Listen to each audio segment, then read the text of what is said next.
Hello, hello, hello, everybody. Good morning, good afternoon, good evening. Welcome back. We're going to be finishing up reading Fragment 1 in our new book, which is The Voice of the Silence, written by H.P. Blavatsky. So this book really reads more like something that is poetic. So what I can tell you is that we were reading about basically the senses and detaching from the senses and going within versus looking without, whether it be in the universe or material matter. And we're sort of leading up to that. We're talking, it reads like a poem, so it's kind of hard to sort of summarize where we leave off, but that's the idea of what Fragment 1 focuses on. It is just titled The Voice of the Silence. All right. And I think we were also talking about the Upanishads. We were talking about Kundalini and the meaning of the serpent energy. So a little bit more of that. And she will open wide before thee the portals of her secret chambers, lay bare before thy gaze the treasures hidden in the very depths of her pure virgin bosom. Unsullied by the hand of matter, she shows her treasures only to the eye of spirit, the eye which never closes, the eye for which there is no veil in all her kingdoms. Then she will show thee the means and way, the first gate and the second, the third, up to the very seventh. So we're talking about a Kundalini rising, and we're referring to, it sounds like, the chakras as of right now. And then the goal, beyond which lie, bathed in the sunlight of the spirit, glories untold, unseen by any save the eye of the soul. There is but one road to the path, and at its very end alone, the voice of the silence can be heard.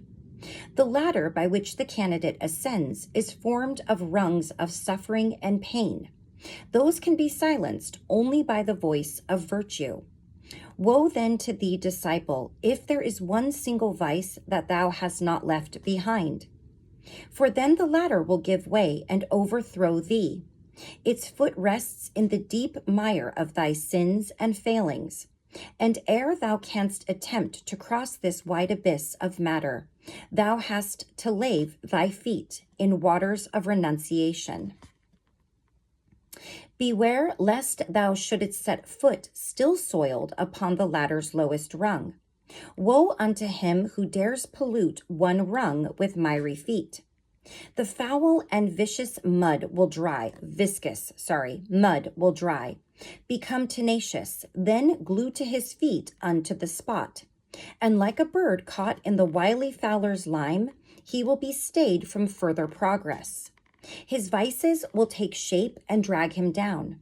His sins will raise their voices, like as the jackals laugh and sob after the sun goes down. His thoughts become an army and bear him off a captive slave. Kill thy desires, Lenu, make thy vices impotent, ere the first step is taken on the solemn journey. Strangle thy sins and make them dumb forever, before thou dost lift one foot to mount the ladder. Silence thy thoughts and fix thy whole attention on thy master, whom yet thou dost not see, but whom thou feelest. Merge into one sense thy senses, if thou wouldst be secure against the foe. 'Tis by that sense alone which lies concealed within the hollow of thy brain, that the steep path which leadeth to thy master may be disclosed before thy soul's dim eyes. Long and weary is the way before thee, O disciple. One single thought about the past that thou hast left behind will drag thee down, and thou wilt have to start the climb anew. Kill in thyself all memory of past experiences. Look not behind, or thou art lost. Do not believe that lust can ever be killed out if gratified or satiated, for this is an abomination inspired by Mara. It is by feeding vice that it expands and waxes strong, like to the worm that fattens on the blossom's heart. And let's remind ourselves what the meaning of Mara is, because we did touch on that, and I originally gave you a very incorrect term. So Mara is the exoteric religion's is in exoteric religions a demon, an asura, but in esoteric philosophy it is personified temptation through men's vices, and translated it literally means that which kills the soul. Okay. The rose must re-become the bud born of its parent stem before the parasite has eaten through its heart and drunk its life sap. The golden tree puts forth its jewel buds before its trunk is withered by the storm. The pupil must regain the child's state he has lost, ere the first sound can fall upon his ear. The light from the one master, the one unfading golden light of spirit, shoots its effulgent beams on the disciple from the very first. Its rays thread through the thick dark clouds of matter. Now here, now there, these rays illuminate, like sun sparks light the earth through the thick foliage of the jungle growth. But, O disciple, unless the flesh is passive, head cool, the soul as firm and pure as flaming diamond, the radiance will not reach the chamber. And they do have a definition for chamber in here. The inner chamber of the heart, called in Sanskrit Brahmapura, the fiery power, is Kundalini.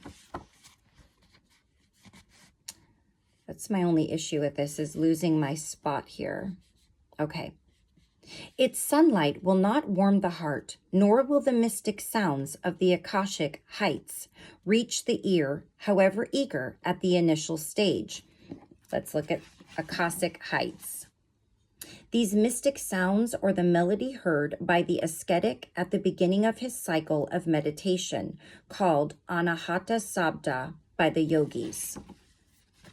So the Akashic heights reach the ear.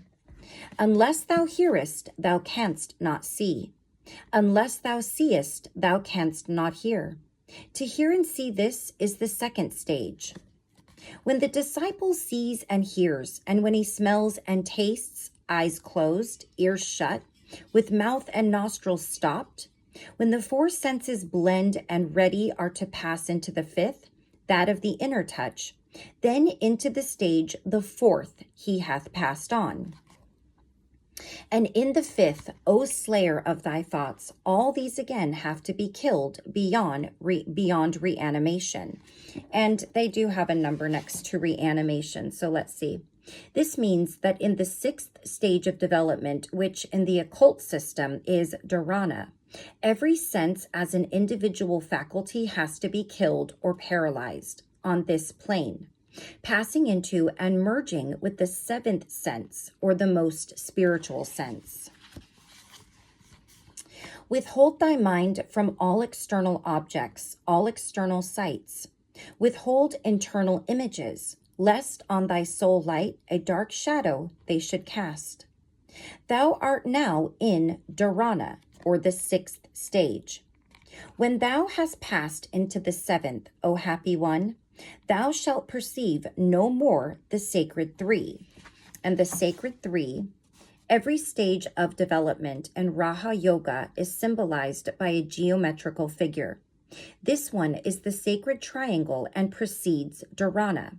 So the triangle is the sign of the high chelas, while another kind of triangle is that of high initiates. It is the symbol I discoursed upon by Buddha, and used by him as a symbol of the embodied form of Tathagata.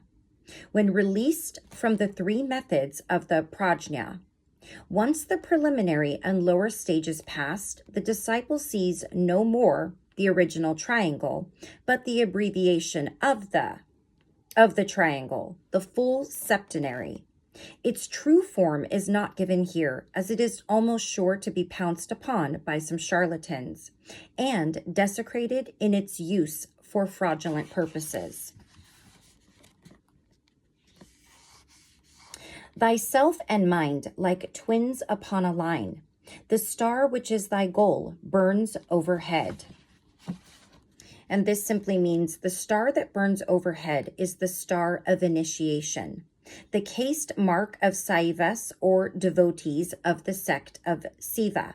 the great patron of all yogis, is a black round spot, the symbol of the sun now, perhaps, but that of the star of initiation in the occultism in the days of old. The three that dwell in glory and in bliss ineffable, now in the world of Maya, have lost their names. They have become one star, the fire that burns but scorches not, that fire which is the upadi of the flame, the basis or upadi of the ever unreachable flame, so long as the ascetic is still in this life. And this, O yogi of success, is what men call dhyana, the right precursor of samadhi. So these are different, we're talking about different levels of enlightenment is what it sounds like.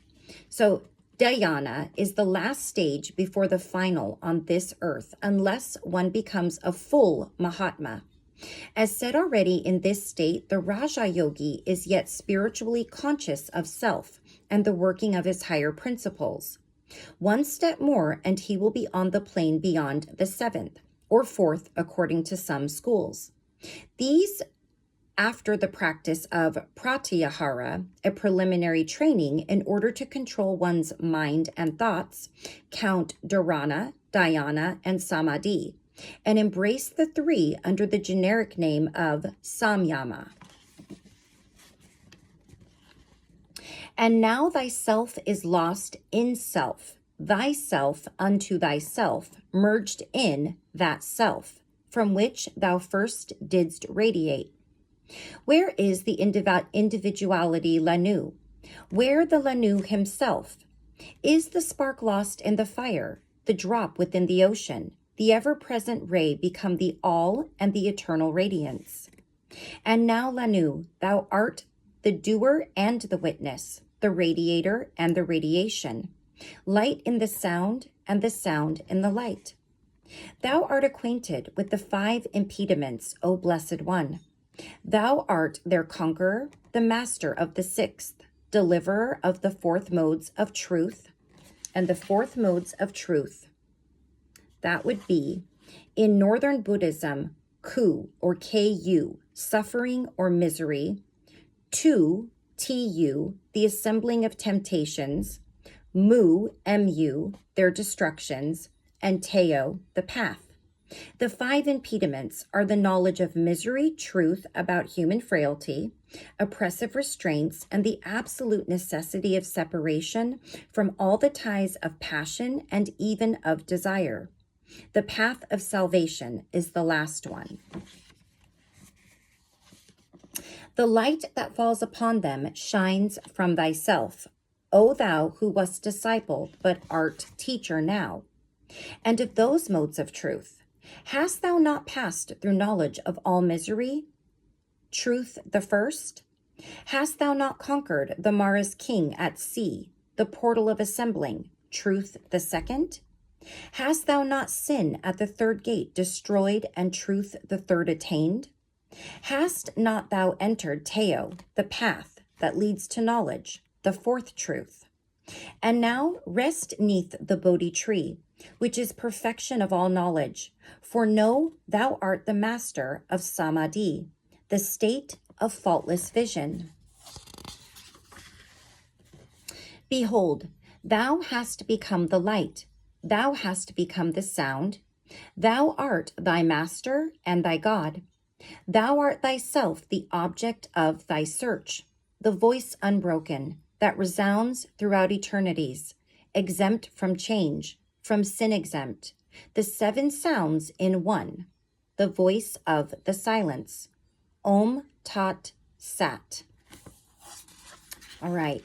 This is definitely a different read. It's, like I said, it's a very poetic piece of literature that she's bringing to us. And in it, you really will have to listen to it to really get what the reader is saying. So I totally understand if this is something you have to come back to, because it will be something that I have to come back to, because I do make sense of what I'm reading, but you really do have to look deeper into it. So we're going to stop right there. That completes Fragment 1. And in Fragment 2, it is titled The Two Paths. And I don't know if this is going to read the same or if this was just an opening, but the second fragment is about as long. So we are going to be breaking that up into 2 smaller portions as well, since it is a little more difficult to read. So we'll stop right there for now. And I thank you all so very much for joining me. I love you all very much. And please take care of yourself. Please take care of those around you until I see you again. And yeah, take care until next time. I love you all. Bye-bye.